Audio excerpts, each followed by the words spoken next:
Bismillahirrahmanirrahim. Assalamualaikum warahmatullahi wabarakatuh and good afternoon. I bid to the head of Center of Studies of Academy of Language Studies, UiTM Cawangan Johor, Dr. Norida Sen. Our speaker today, Dr. Marin Henry Leong from the College of Arts, Law and Education, University of Tasmania, Australia, and all the participants. Welcome everyone to today's webinar on core considerations for publishing what beginner researchers should know. Thank you for taking your time away from your busy schedule to attend this webinar. The topic for today's webinar is very relevant to all of us academia. Although it may benefit beginner researchers the most, I trust experienced researchers will also learn a new things or two today. For your information, today's webinar is actually a collaborative project between UiTM and the University of Tasmania after the two universities signed a letter of intent back in May this year. I trust many more projects and activities will be co-organized by the two universities in the future. Let me introduce myself first. I'm Haryati Ahmad from the Academy of Language Studies of UiTM Cawangan Johor, Segamat Campus, and I'll be your moderator for today's webinar. To begin, why don't we start by reciting Al-Fatiha? Al-Fatiha. Bismillah.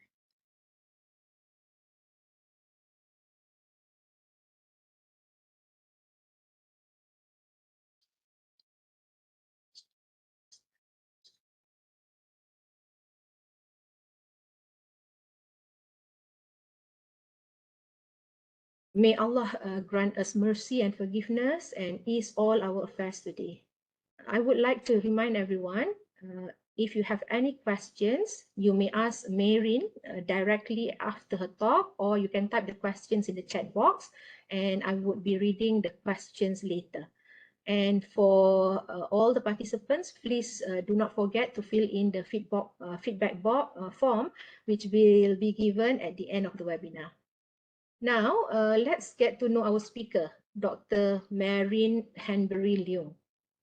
Dr. Marin completed her postgraduate studies at Oxford University of Oxford, and she previously had worked in University of Oxford, University of Newcastle, UK, University of Edinburgh, and University of Hong Kong.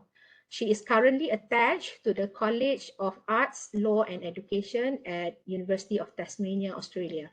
Her research field is language education, more specifically in motivation, teacher learning, language and citizenship, and language and literacy.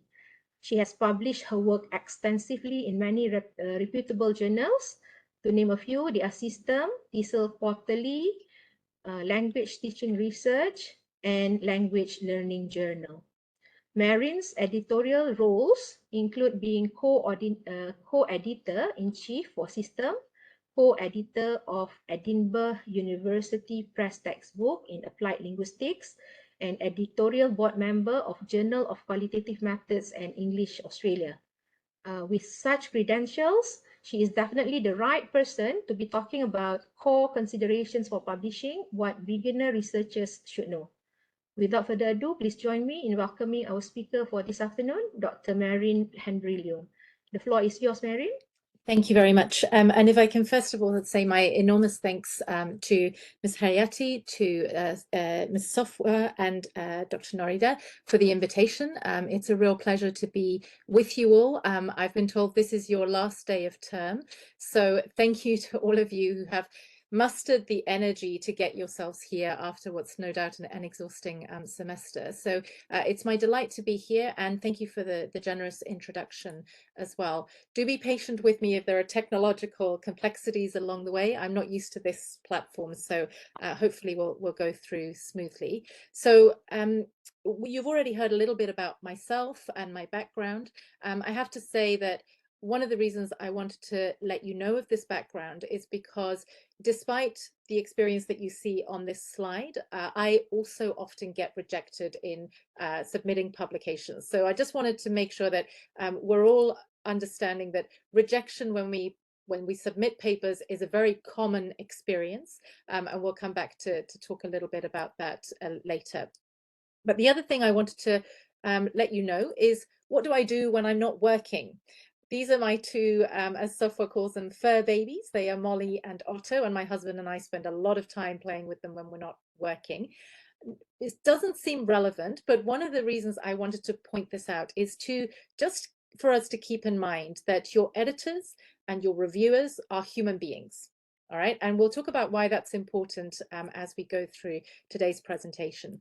So I wanted to give you as comprehensive an understanding of the publication process and what are some of the things that you might want to think about as you're developing publications for international journals. And perhaps particularly I'm thinking of those journals that are sort of the Q1 or the Q2, the kind of higher ranking journals, which is sort of where my experience has been.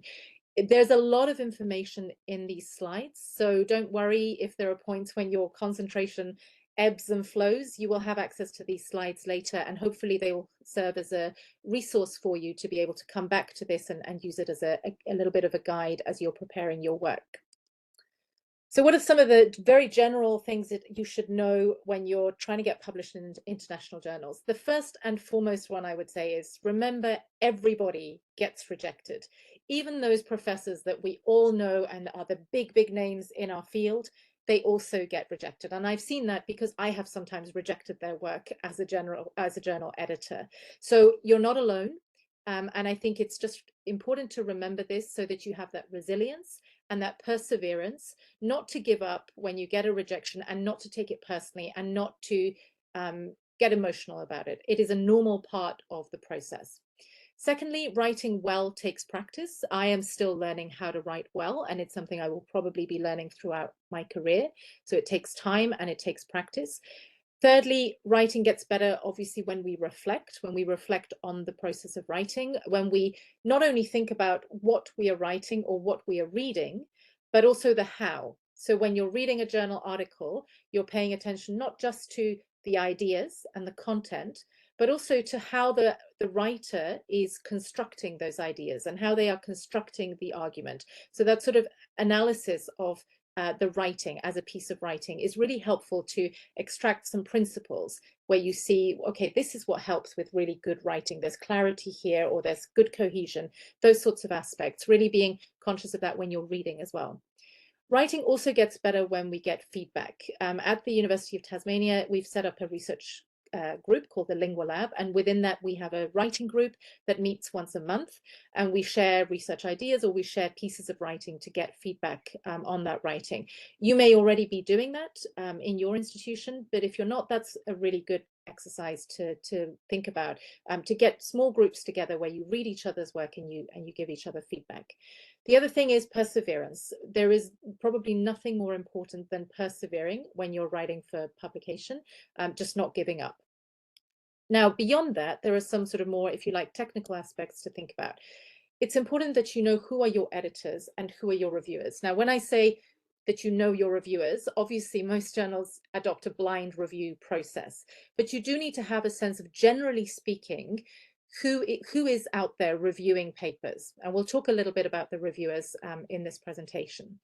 Having a sense of what they're actually looking for. What are they going to be scrutinizing in your paper? What are the aspects they're going to be looking at closely?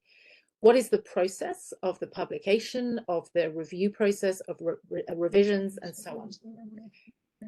And also, what can you do to put your manuscript in the best possible position? So we're going to cover at least aspects of each of these questions today. All right, so first of all, knowing your editor and knowing your reviewer.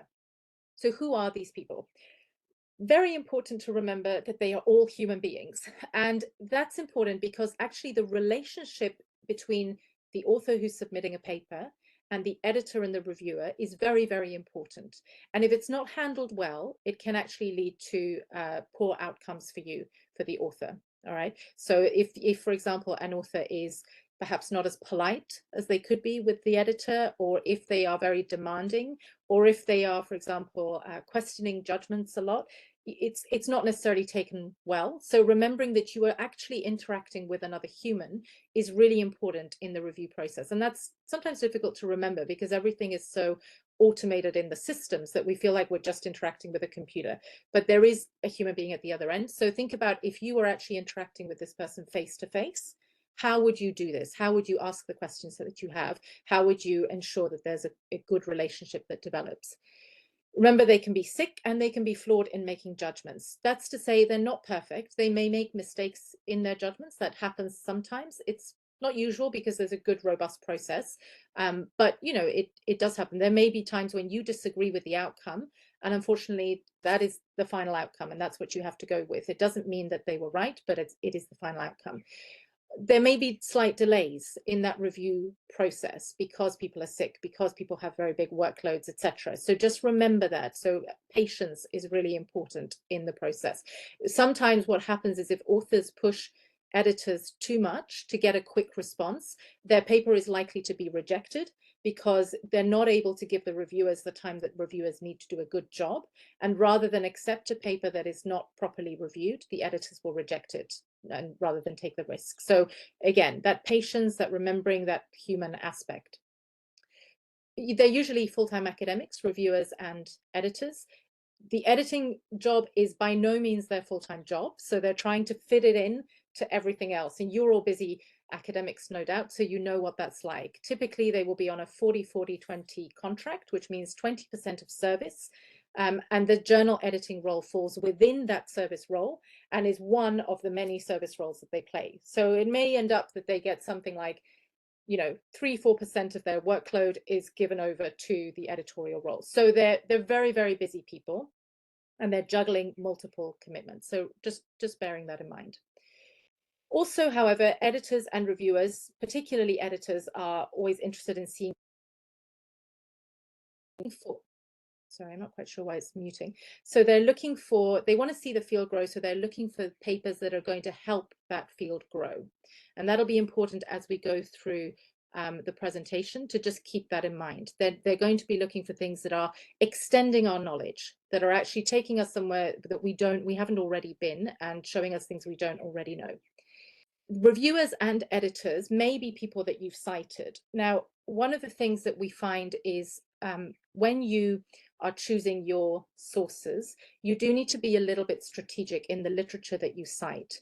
If you are working, for example, in the field of language learning motivation, and you're not citing some of those big names like, you know, would have been Zoltan Dernier, who's passed away, but let's say Emma Ushioda, right? And you're not citing Ushioda's work, she's one of the big names in motivation, your paper may end up being reviewed by Emma Ushioda. And so if she's seeing that her work hasn't been cited, given how significant her work has been in the field, that starts to raise questions.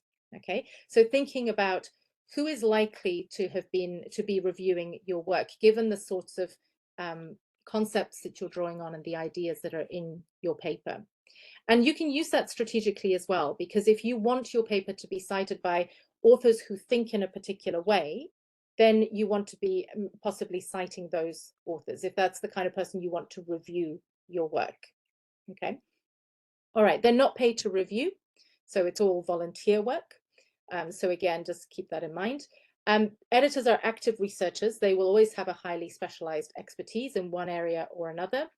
They play multiple roles and they may have methodological preferences themselves. They can be biased. Everybody has some degree of bias, but that's why we have quite robust processes in place in the journals to make sure that there is a degree of fairness as well.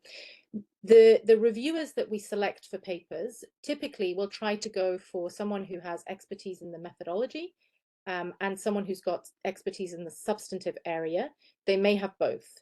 So let's say you do a very quantitative paper on language learning motivation. We would certainly try to get somebody who has really good quantitative expertise, as well as someone who knows the field of motivation. Okay. All right. So when we're talking about journal editors and their relationship to the journals, bear in mind that journals are public platforms and are looking to disseminate research scholarship. So your editor will have in mind the audience. And typically speaking, when we're talking of Q1, Q2 publications, we're talking about an international audience. And that's a big consideration for your editor when they see your first submission. They will think, is this likely to speak to an international audience? Okay, so that's one important consideration. Different journals will have different expectations for submissions. Some will expect submissions to provide a significant contribution to knowledge and to somehow move theory and knowledge in that field forward. So a journal like System would certainly be looking for something like that. Most of your Q1 journals would be looking for a significant contribution to knowledge. Other journals might still be looking for rigorous research, but they would be less concerned about the contribution to knowledge. So it might be something more about practice, or it might be a revisiting of something that is already out there. One of the ways to find this out, or the way to find this out, is to go to the journal website and really look at how they describe themselves. What do they say the journal is about? What do they say is the scope of the journal? Spend a little bit of time looking at that website and getting a sense of what the journal is actually looking for. What are they trying to achieve? Because that'll be what your editor has in mind when they look at your first submission. Some journals, as I mentioned, particularly Q1 journals, are looking for research findings that are going to be important or interesting to a global community. All right, whilst others might be more interested in research that is particularly focused on a particular context. As an example, let's say System would be always looking for something that will speak to a global community. But if we're looking at the journal English Australia, which is more of a professional journal, they are probably more focused on things that are more relevant to Australia. All right. Very important to get that sense of the journal that you're submitting to, because it needs to shape the way that you pitch your study. Editors will always, or almost always, work in teams. In System, we have quite a large team because we have a lot of submissions. We have about, I think, around 1,500 submissions in the year. So we have, I think, 5 editors. Other journals may have a couple of editors. Increasingly, journals are moving away from one single editor and trying to have at least 2 editors in a team. And your paper could end up with any one of those editors. So there's no way that you would know. It just gets sent out to them. So don't try and sort of target one particular editor. Just make the paper robust in and of itself. A journal, editors work with board members, so you'll have seen that every journal has its editorial board member, and that can give you a little bit of a sense of the diversity of interests within the journal. So if you look at the editorial board member for System, you'll see that there's a range of different specializations within that board, because the journal has relatively broad scope. We work very closely with reviewers, and we do take their opinions and their reviews very seriously, because we've been very careful in selecting them. And also, editors are accountable to the wider academic community. So they also take their job very seriously, because it's a question of reputation for themselves, but also a question of reputation for the journal and for the field. And people will raise questions if a journal seems to be not functioning appropriately. All right, so let's get into a little bit more of the process. So when you submit your paper, the first thing that will happen with the paper is that your editor gets sent that paper. So it could be, let's say, System, any one of the 5 editors could get sent your paper, and they'll start by looking at the title and the abstract. Those are the first things. And they'll look for different things. So one would be an appropriate title for the manuscript. That doesn't sound like a very important thing, but there are many times when I see a title that straight away suggests to me that this is probably not going to be a strong paper. For example, if I see a title, as I have recently, that would be something along the lines of, understanding the relationship between individual differences, motivation, anxiety, willingness to communicate, attainment, and something else in language learning, I'm going to already be thinking, you have a lot of variables in there. Okay, how could you possibly do a really strong study with all of these variables? So I'm going to be really scrutinizing that paper to see if they've done a good job with that. So your title is actually really important. It's really the first impression. A good abstract. The abstract is the first thing, and pretty much after the abstract, you have a very good sense of whether you want to send this paper for review or whether it's going to be a desk reject. A good abstract is one that makes it very clear what the study is about, that makes it very clear why the study is important, and that makes it clear in very concise terms, what did the study do and what were the key findings? So it's a pretty formulaic process that you can follow. You start with a sentence on the problem, so why it matters. Then you go to what the specific focus of your study has been. you go to the study adopted mixed method studies with, 7 interviews with these students and 2 questionnaires and so on, a quick methodological description. And, key findings were, et cetera, et cetera. Your ability to construct a concise and clear abstract is an indication to the editor of your ability to write well. So it's a really important step that your editor will look at. The next thing I would look at is clearly motivated research questions. So as an editor, I would go to the research questions. I would normally go quite quickly to the end of the literature review, where I would expect to see a nice, clear case of why do we need this study. Now, you might have put it further up as well. That's fine. That's a good thing to do. But somewhere between the introduction and the literature review, as an editor, I need to see very clearly, did you actually argue, make a good case for the significance of this study? And do your questions, your research questions, come clearly from that argument? Okay. Then I would go to the methodology, and I'm not going to scrutinize this in detail because it's not necessarily the job of the editor. That would be where the reviewers come in. But I am going to see, can I see big gaps in your methodology? Often I do see big gaps in the methodology, and that will be a reason to reject unless everything else in the paper is great, in which case I might send it to reviewers. But just examples of some of the things that are skipped out in a methodology. Analysis is often not very well described. So particularly when we're talking about qualitative analysis, often there's a lot of detail that's missing in the description of the analytical process. So really not underplaying the methodology, because that's where your reviewers are going to spend a lot of time, and your editor. And then discussion of the study's contributions and the implications. That's also really key. Now that you have to get to know your journal. So System, for example, places a lot of emphasis on implications for theory, but also on implications for practice. And what we're finding is that quite a lot of submissions we get, the implications for practice are actually quite weak. So there'll be either things that teachers already know, or there'll be things that we could probably just use our common sense and we could guess that, rather than something that is really significant. Or the other problem can sometimes be that the implications for practice are very unrealistic. They're not things that teachers could actually take on board. So really actually making very clear, what is your study contributing? How is it moving our knowledge forward? And what does it mean for practice? That's a really important space to spend a bit of time in. The writing style obviously is important, because your writing style, if I'm struggling to read it or I'm struggling to understand what you're saying, that's going to impact on my impression. But I certainly, from my perspective as an editor, if I'm seeing a few typos here and there, that's not going to worry me so much at that point as some of those other aspects, because there are opportunities to pick that up if the paper is good. Okay, the editor's processing of the submission. So we've talked a little bit about these fields already. So the scholarly background, we'll be looking at the literature review. Are you providing a literature review? Does it look like it's really short? Sometimes I get something that has a paragraph on literature review, and that's clearly not reviewing comprehensively the literature. Is it critical, or is it just a sort of descriptive summary of research? Is there some analysis going on in that literature review that you're doing for the reader?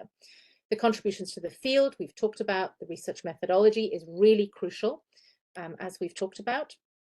And then some of the other aspects to think about. So when I reject papers as an editor, which is what we call a desk reject, it doesn't make it to the reviewers. Some of the really frequent reasons for my rejection are, first of all, out of journal scope. So it doesn't match well with what we've said is the interest of the journal. That would be a very common one. The other very, very common one is that significant contribution to knowledge and to practice. That's often the reason why I would reject a paper, that it's not clearly argued, or that actually this is something we already know, which suggests the reader hasn't really engaged with the existing literature. That would be another reason. And then, of course, issues around methodology and so on. But I would say the first two are the key reasons why I would tend to reject papers. Okay. So this is just if you're thinking about what are the sort of questions that you can ask yourself to create those positive general impressions for the editor. Here are some of those questions. We've sort of touched on the content here, but do you outline a clear aim from the outset, or does your reader kind of have to wait for a long time before they understand what your paper is trying to do? Is there a clear rationale for your study? Are you summarizing and critiquing research that is related to the topic? Are there significant gaps in that? There are big scholars that you haven't cited. Are you highlighting gaps in the current understanding? So you're showing where does your study fit within this, and what are you giving us that we don't already have?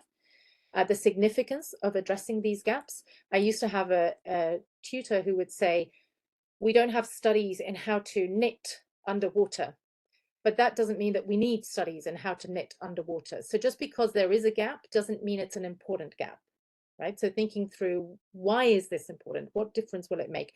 And articulating that clearly. Okay.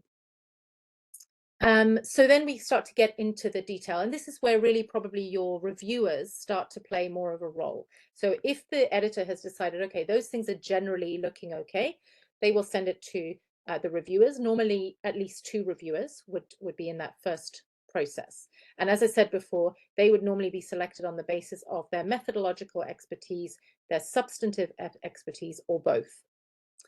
So at this point, some of the areas that your reviewers will be looking at would be the consistency between the conclusions that you draw and the evidence that you've presented. That's a very common area that reviewers will pick up on, where your discussion and your conclusions don't really match what you've actually reported in the findings. So there's got to be a really clear alignment there.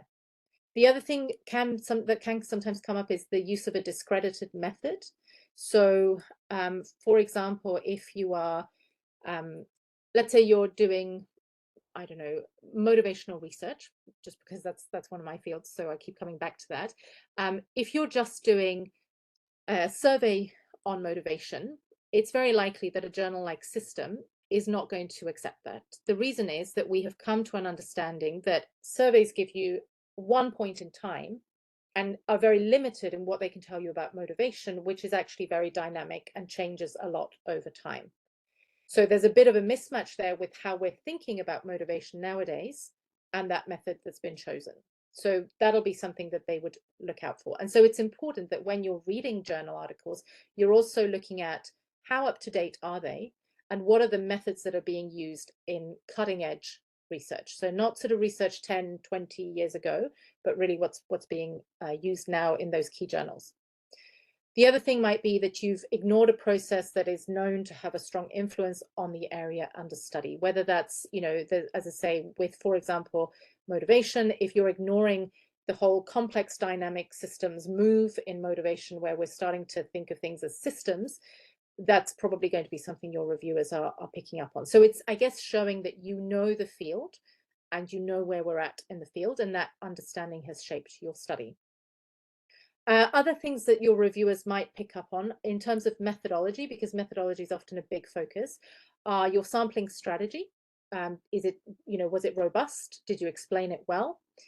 The appropriate use of control experiments. Often those control experiments can be quite technical kinds of study designs, and so they'll scrutinize that quite carefully.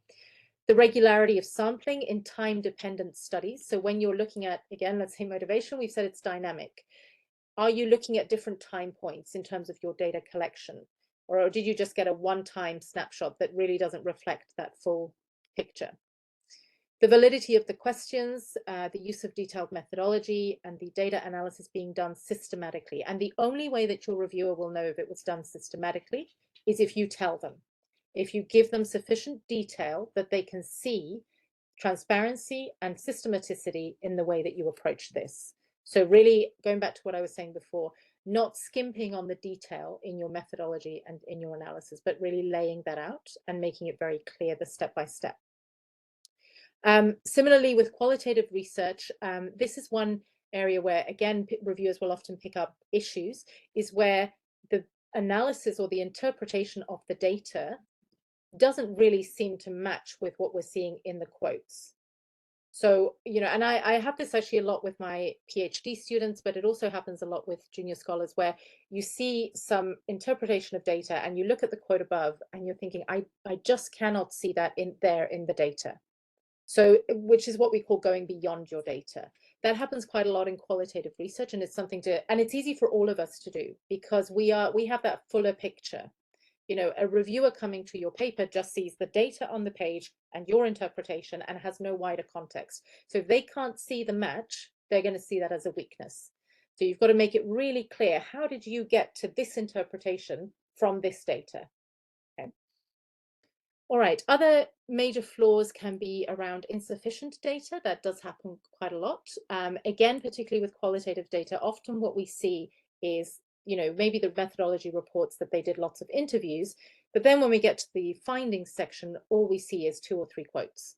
And we're supposed to just guess the content, the rest of the content. Or what we often see is a description of what was said in the interviews, but not the raw data, the real quotes, which is what really needs to take priority in that findings chapter. Unclear data tables, that frustrates reviewers. So being really clear with your tables, with the data, especially if you're using quantitative data. And maybe one thing to add with quantitative data is just making sure that you're following conventions on reporting statistics. So for example, nowadays, pretty much every Q1, Q2, probably Q3 journal would expect you to report effect sizes. And that's often something that's missing in a quantitative study. So make sure that those are there. And little things like we tend to round up to the 2 decimal points. So making sure you get those sorts of things right, because otherwise what it's starting to say to a reviewer is, this person doesn't really understand how to use statistics or how to report statistical data. And so then they're going to start questioning everything about your statistics. So showing that you know the conventions around this is important. Okay, I'm not going to go through all these questions, but I wanted you to have it because I think it's quite helpful. They're helpful questions for you to be asking yourselves or asking of one another as you're developing your papers and you're looking at each other's work, just to scrutinize it. So these are all questions that relate around the tools and the methods that are in your paper. And you can use them, as I say, just to, you know, once you've done your draft, you go through and you ask yourself each one of these questions, and really kind of be quite harsh with yourself, because your reviewer might be quite harsh with you. So it's better that you do that for yourself first. So thinking about, you know, is everything there that needs to be there? And is it well explained? And if you were coming at this as someone who wasn't doing the study like you were, would you understand what happened? Bear in mind that more so, I guess, with quantitative than qualitative, but also with qual a little bit, we do tend to try and design research and report research in a way that it is replicable, in a way that somebody else could repeat your study, and they might not get the same findings, but they might find something similar.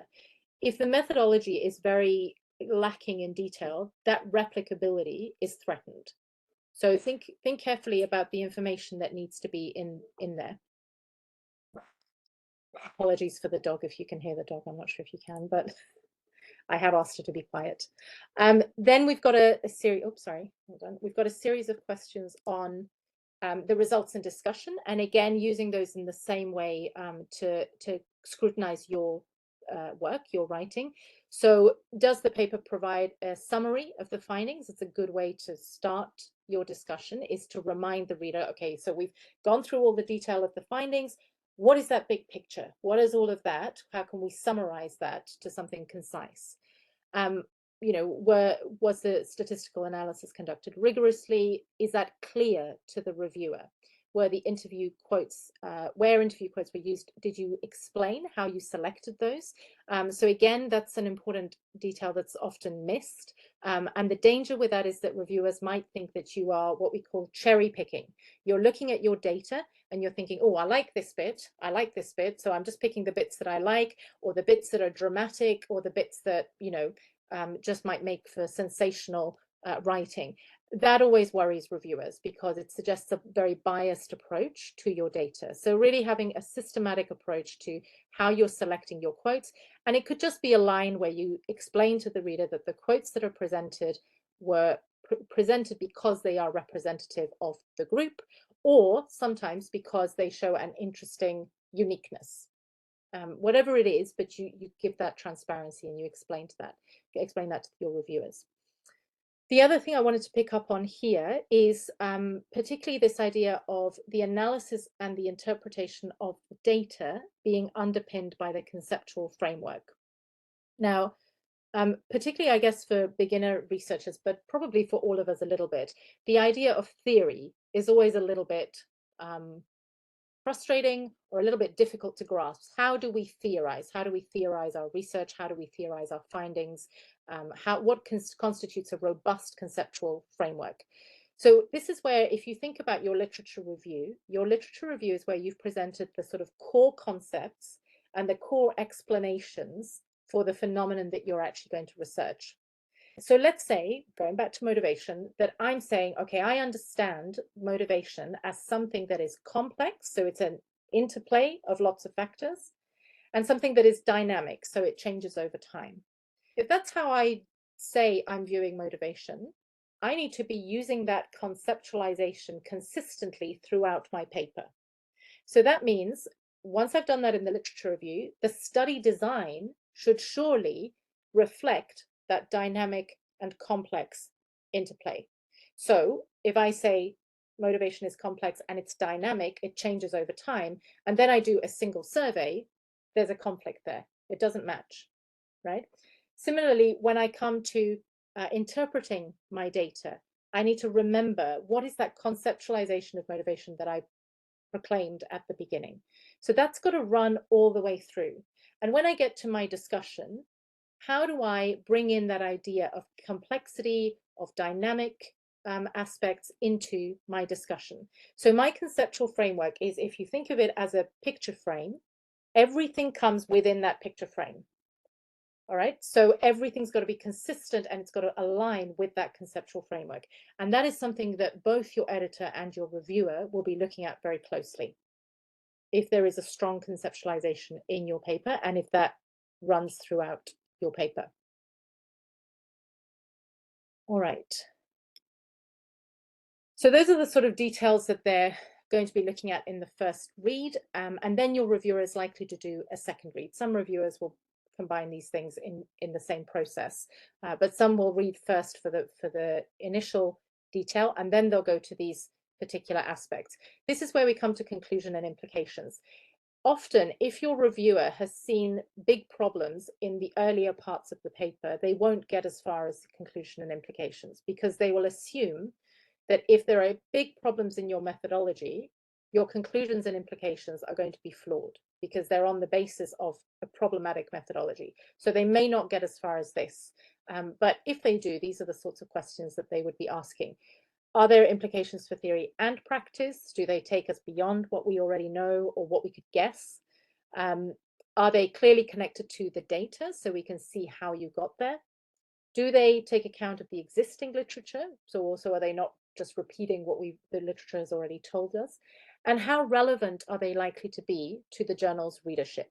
So that has to do with, is your study, for example, very, very focused on your particular context, and you haven't convincingly extended that to think about, well, what might that mean for people who are outside of your context? So in that case, that would probably be a weakness in the paper. All right, just in terms of the structure of the feedback, and if you've submitted papers, you'll know this already, but different journals will have different approaches. Some journals will have a specific form that the reviewer is required to fill out. A lot of journals will just ask for a review, and that might come in a Word document or whatever it may be. So if you see the different structure, that'll be why. There will also, when you get your feedback, reviewers may vary, they may make a distinction between revisions that they think must absolutely be addressed if this is going to go any further, or suggestions that they're making for you to consider. And it's important to understand the difference, but my general advice is that whether they are required revisions or whether they are suggestions, you treat them all with equal weight. So with your revisions, as we'll see in a minute, you have to provide responses to those revisions. I would say you do the same thing for suggestions, because reviewers want to be taken seriously. So if you just sort of dismiss their suggestions and only consider the requirements, they might take that as a little bit offensive. All right, in terms of the nature of the decisions that your reviewers might come to, so remember that reviewers make recommendations to the editors. They do not make the final decision. So they will recommend to the editor, this is what I think about this paper, and your editor will make the decision of where that goes next. So they might accept on a first submission. I've never, ever, ever seen that happen, so don't expect that. They might say minor revisions, and I've given you a bit of a sense of what that might mean. minor revisions is relatively unusual in the first round, or they might say major revisions. Now, in a journal-like system, if we get 2 reviewers who may say major revisions, unless there is something in your paper that the editor feels is so important, we really need to give this another chance, normally 2 major revisions would lead to a rejection. The reason for that is because a lot of reviewers will say major revisions because they feel it's too harsh to say rejection. So they feel like if they say major revision, they can leave it to the editor to actually do the hard task of saying reject. But if, for example, I get a minor and I get a major, that's where I would normally call in a 3rd reviewer, because there's a big difference between those reviews. The other thing that they can recommend is a reject, and some reviewers will recommend reject. If you do get a reject, that's not a point to give up, and it's not a point to give up on your paper either. As I said, everybody gets rejections. So if you get rejected by one journal, see it as a learning process, particularly if they've given you feedback. Improve the paper, enhance the paper, and take it somewhere else. Okay.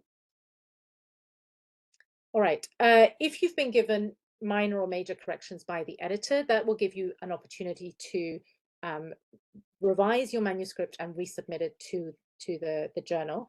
Normally, that revised manuscript will go back to the same reviewers, assuming that those reviewers are available. If they're not, we'll have to go to a 3rd reviewer. They will look very closely to see how did you address the comments and the suggestions that were made. That is the point of the revision process. They don't necessarily expect that you're going to agree with everything that they've said. Well, some reviewers do, but that's unreasonable. But generally speaking, they don't expect agreement with everything, but they do expect that you will fully engage with them and do so respectfully and do so beyond a superficial level. One of the things I would recommend is that if you are considering reviewing or you haven't reviewed before, but you have the opportunity to review a manuscript, I would suggest that you do try and get that experience because it's very helpful to be at the other side of things and to see how you perceive a paper and what are the things that you can see when you're looking at somebody else's work are questions or are issues or weren't explained clearly enough. I think that reviewing process is really helpful for developing your own work. All right, I'm a little bit conscious of time, but I want to talk a bit more in detail about your role as the author, and some of this will overlap with things that we've mentioned already, so we'll skip some parts where that's the case. But when you're just a few of the steps in the process, the first one is selecting the journal. What should you be thinking about when you're thinking about where to publish? Think about the scope of the journal. Like we've said, is your paper a good fit for the journal? Make sure that's the case, because it's a waste of your time if you submit it to the journal and the editor comes back and says this is out of scope. You probably could have saved that time for yourself. Look at the indexing of the journal, if it's indexed in the sorts of indexes that your university supports. Look at the impact factor, that's a consideration. Generally speaking, my advice is don't start by submitting to a paper that's a journal that's too low, because if they accept your paper, that's where it's got to stay. It can't go anywhere else. You can't submit the same paper to multiple journals. So if, better to aim high. If they reject you, you can then go down a little bit. Look at the content that they publish. So particularly look at what they've published before in the field that you are writing about and cite that work. One of the things I do as an editor is if I see someone's talking about, let's say, language teacher education, and we've got a lot of papers in system about language teacher education, and none of them have been cited in this paper, I'm going to think you haven't really looked at the field properly, and this doesn't seem to fit well within our journal because you're not citing our work at all, so you're not making links. So do cite relevant work in that journal. Look at the quality of their website, and this is particularly for that last point, avoiding predatory journals. I'm guessing you will probably get as many emails as I do from people who talk about, we're really interested in your work, we'd love to publish, we saw that you had this paper published in System, and we'd love to publish it in our journal. Just avoid those predatory journals. If they're not Simago ranked or whatever index you use, just do not go there, because there are a lot of copyright issues, and they generally tend to exploit academics, and I think they just waste your time, to be honest. Preparing your manuscript. These are questions that we've talked about, just being really clear, being transparent. Have you got big gaps in the way that you're describing your research? Have you made the originality of the research really clear? Are the research questions clear, etc.? We've talked about all of this already. Check the guide for authors that every journal will have. This is one for system that you've got there, but every journal has its own guide for authors. And make sure that all the things that are so easy to get right, that you've got those right. So things around formatting, about APA and so on, referencing, etc. Make sure your paper meets the word limits. If you're considerably over, you will probably find that that's sent back to you by the editorial manager to reduce it. Look at other abstracts in the journal to look at the style that they use. Think carefully about the keywords of your articles, because editors will use those keywords to find reviewers that are appropriate for your paper. And I think sometimes people don't give very careful thought to the keywords, which can end up with a bit of a mismatch. So do think carefully about that. I think the rest is sort of obvious, but maybe or two things to highlight. One is the cover letter to the editor. Make use of that opportunity to highlight to your editor what is special about your study, and why do you think it would be a good fit for the journal. Don't go overboard, because your editor is busy. Don't give them a sort of 3-page letter about how wonderful you think their journal is and it's life-changing and they're not going to read that, and they're going to get annoyed because it's too long. Just be really clear, succinct, and just say what needs to be said. Make sure your manuscript is anonymized, obviously, but the journal manager usually checks that as well. With the considering potential reviewers, it's not always necessarily, so often if you are suggesting reviewers, and the system will usually ask you to suggest reviewers, that's a little bit tricky, because a lot of the time editors will specifically not choose the reviewers that you have suggested, because there is often people will use that to choose their buddies, their friends, or whatever. If there are ways that we can sometimes check if you have co-authored with that person, in which case we would not choose that person as a reviewer. But sometimes I do get really good suggestions from an author, because there's just someone who would be absolutely exactly right for that paper. So use that function appropriately. All right, and then you wait. When you've submitted your paper, it's important to wait. And this can be a really frustrating period of time, but just be patient, focus on other things in your research in the meantime, and try to avoid sending emails to the editor saying, I've submitted my paper. I've had ones where I submitted my paper 3 weeks ago and I haven't heard back. What's happening? And you're thinking, well, reviewers usually get 2 months at least to review the paper. So you're going to have to give it a little bit more time. If, however, and this does happen sometimes and has happened recently with a prominent journal, you're finding that you're hearing nothing after 4 or 5 months, you can send a polite email to the editor just asking, you're wondering where the paper is in the review process, and you'd just like to be kept up to date. That's all. But always be very polite with that process.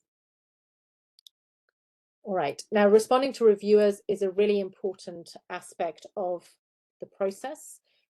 I cannot emphasize this enough, and I have seen where people sort of think this is just a formality. It's really not. So remember that the reviewer has spent a lot of time on your paper, usually, and often will have given you quite detailed comments. They want that to be taken seriously and to be respected, as I said before. So the way that you show that is by actually giving due attention to each of those comments. It's not necessarily by agreeing with everything that they say, but where you disagree, you take the time to explain why you disagree.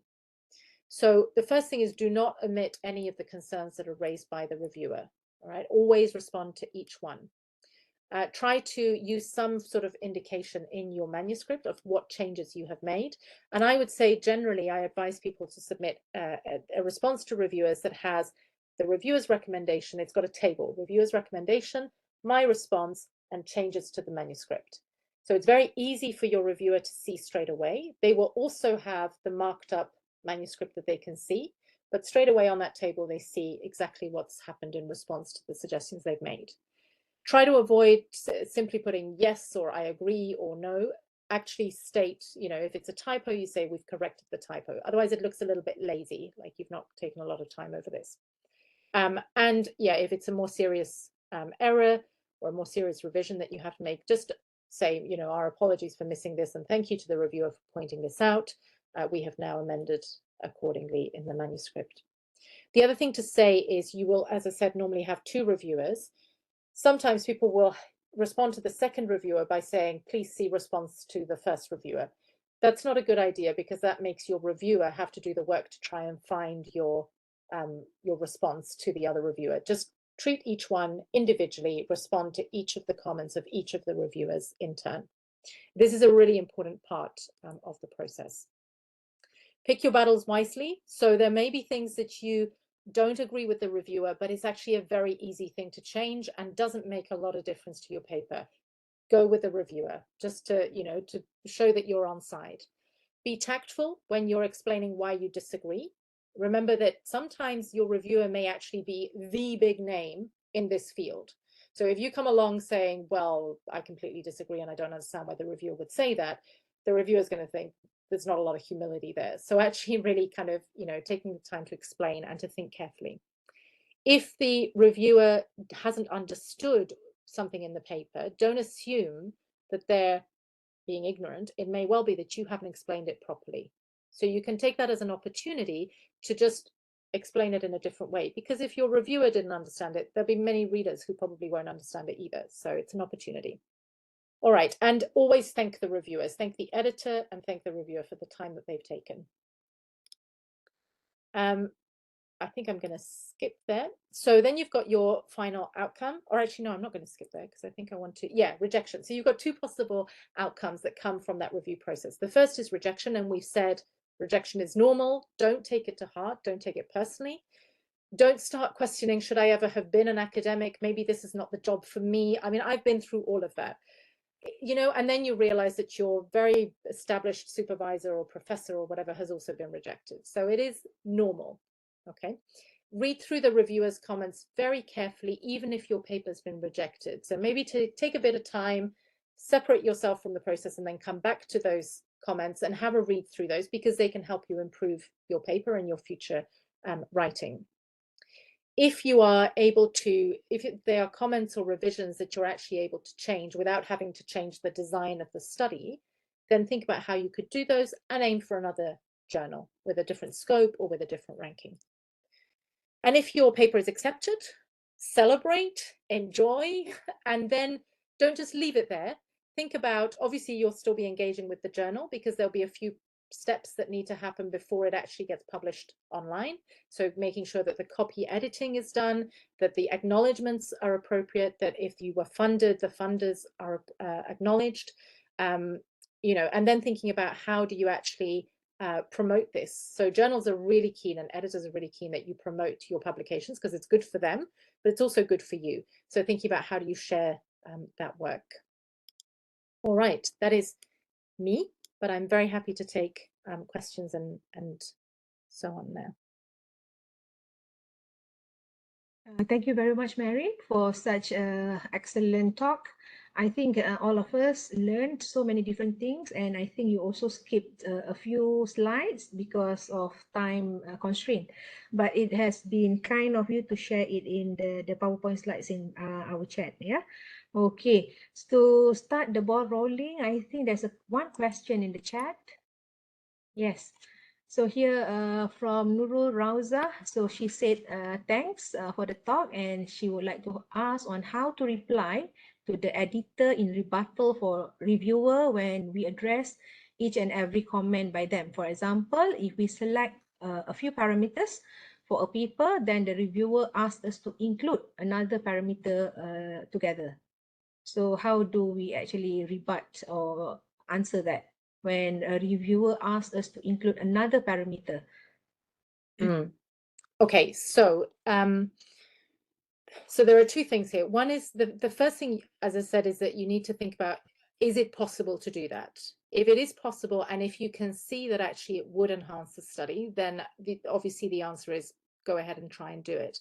If you have issues with including another parameter because you think it doesn't really fit with the study or it's kind of missed the point, then the first thing I would say is give a clear explanation to the reviewer and to the editor within the same response to reviewers of why you think this is not appropriate, why you think it would be problematic. If it's actually, you suddenly realize, oh, the parameter should have been there, and now we've done the study and there's no way we can change that, you might actually have to accept that. And that might mean that you have to withdraw the paper.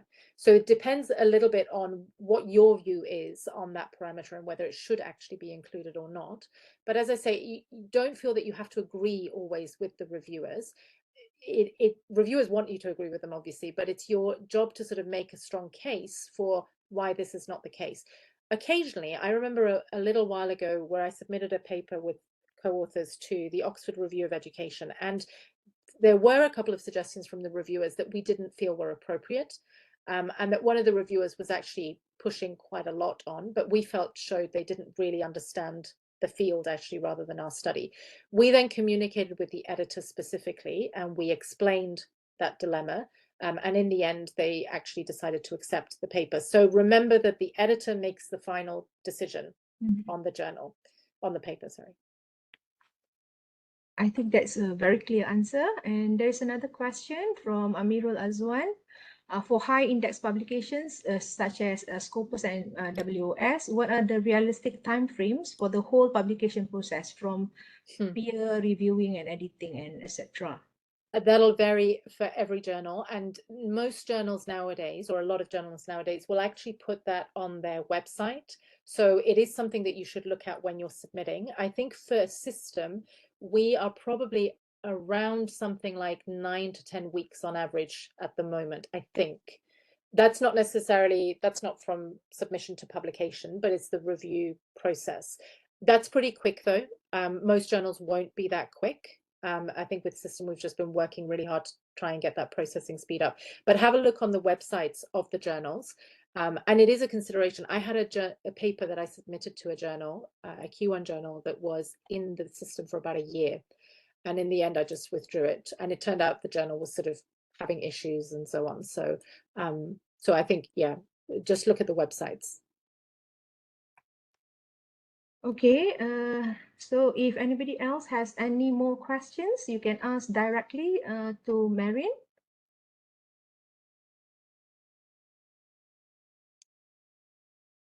Is there any question? Okay, there is a request for Marin to actually reshare the PowerPoint slides, and I have done so in the chat. So there is a PowerPoint slide. Marin. Sorry, Puan Haryati. I believe that is actually the link for the conference that Marin is attending next year, right, in Malaysia. Yeah. Oh, I got it wrongly because I Yes. thought when I click it. Oh, okay. But I think, are we going to share the PowerPoint slides later? Would it be okay for us to share the Yeah, of presentation course. materials? Absolutely, yeah. Yeah, you've got them, right? So Yes. I think, Yes, yeah, yes. please do share them, yes. Okay. Okay. So I'm just curious to know, Marin, have you received any any article that was previously rejected? Like it was rejected once and then they send it again? Yeah, that's a good question so far. We do get quite a few of those. Actually, in system, we tend to not consider papers that have been previously rejected. So we do get them submitted, but we'll normally send them back and say we don't consider that. Now, some journals do. That's not the same for all journals. I think the issue with system's a bit of a different case because it does get probably one of the largest numbers of submissions. And it's, because it's quite highly ranked, we're really kind of pushing for just taking the very best of the papers that we can get. So if a paper has been rejected, it would normally take quite a lot of work for it to be revised to the standards. So yeah, that'll be vary across journals, but a lot of journals wouldn't actually consider. And I have to say, I've never resubmitted to the same journal unless the editor told me that this, that they would like to reconsider it. And that's maybe one last thing to say is sometimes I'll see a paper where I think I'm really interested in this paper. I think it's got potential, but I'd like the authors to do X, Y, Z. In that case, I would write and say, I would like you to resubmit this, but I'd like you to work on these things first. And then I'll tell my journal manager, please send this resubmission back to me directly. Unless the editor says, we'd really like you to rework this and then resubmit, I would generally go for another journal. Thank you. And another question that comes into mind now that we are in the age of AI, everything AI.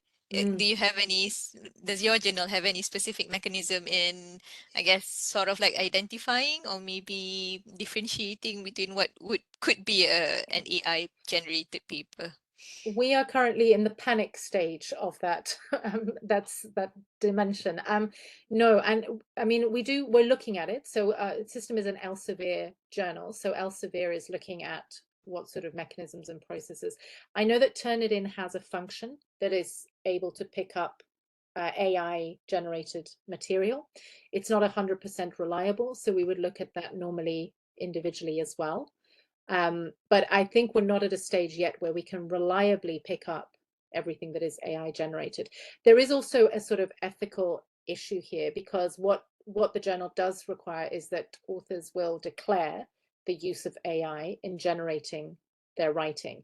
And so there is that sort of slight trust relationship where we do have to trust that authors will actually do that.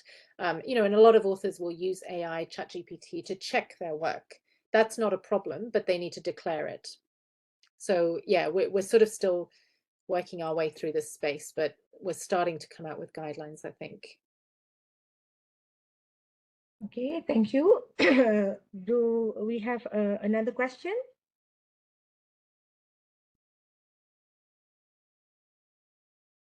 Okay, so if, yeah, do maybe the last call, Marin, if anybody else has any question. So if there is no question, I think that this would be the end of our webinar for today. So thank you again to Dr. Marin Henry Leung for her excellent talk today. And thank you all for participating. And a reminder for everybody to fill in the feedback form, which has been shared in the chat box. What about the PowerPoint slides just now, so far? How are we going to share with the participants? Or can you share with them in the chat box now? I believe we will email the PowerPoint slides to anyone interested instead. Instead of sharing directly here. And I would also like to take this opportunity because Marin and as we have been discussing a possibility of having another webinar where we could focus on the requirements of System, the journal, because since Marin is the co-editor, so we would be very much interested to actually learn about what are the requirements to submit to System, since you mentioned just now that you receive probably like one of the highest numbers of submission, right? And perhaps we might organize one early next year, maybe sometime in February. Okay, so just to inform the participants if you are interested to join another webinar by us. But thank you so much, Marin, for a very, very informative sharing today. My pleasure, and thank you for having me. It's nice to be Thank with you all. Assalamualaikum warahmatullahi wabarakatuh. Thank you, Marin. Thank you. Hope to see you in August, Marin. Yes, that would be great, wouldn't it? Yes. Yeah, so we'll Marin make a plan. is coming over to Malaysia in August. Yeah, the conference, the link that Ah. you've been sharing before, that Yeah. AI ILA 2020. Actually, okay. Yeah. So she'll be here in August next year from the 11th to the 16th. So we were asking her whether she would be able to squeeze in some time if, let's say, we were to invite us to come to our campus and have, you know, a session or whatnot with our staff, because at first we wanted to do it with the students, but I believe that time around is the semester break. So our students will not be around, but the lecturer will be around if they were not to be taking leaves. So we can just tell them that, you know, we're having this session, and then whoever that is interested could come and join. I think that would be good to get a hands-on, you know, a face-to-face workshop with Marin. Yeah, that would be great. Yep. I'll probably extend the visit a little bit, to be honest, because it's it's first do a bit of time. studying. Yeah, and it's your first time in Malaysia, some more. Exactly, and I'll probably bring my Okay. husband because he hasn't been to Malaysia either. So yeah. Only Otto could come, but I don't. I know.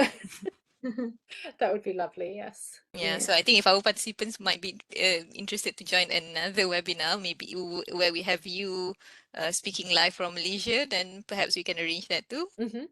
Yeah, that'd be exciting. And Yeah, so thank you very much to the participants. I think we had almost 90 participants earlier Was, at the one highest point. was 93 at one point, but now Mm. most of them have left because Okay. they have the attendance form and whatnot. Yeah, Yeah, that's great though. Yeah. okay. Yeah, so it's a very healthy number. Yeah. Thank yeah, you well, so much. congratulations to you. Thank you so much, Marin. My pleasure. So Absolutely. we'll see you again, yeah? Yes, yes. See you all. Take care. Okay, take care. Take Good care. day. You too. Bye-bye. Bye-bye. Bye. Bye. Kak Ati. Oh, yeah.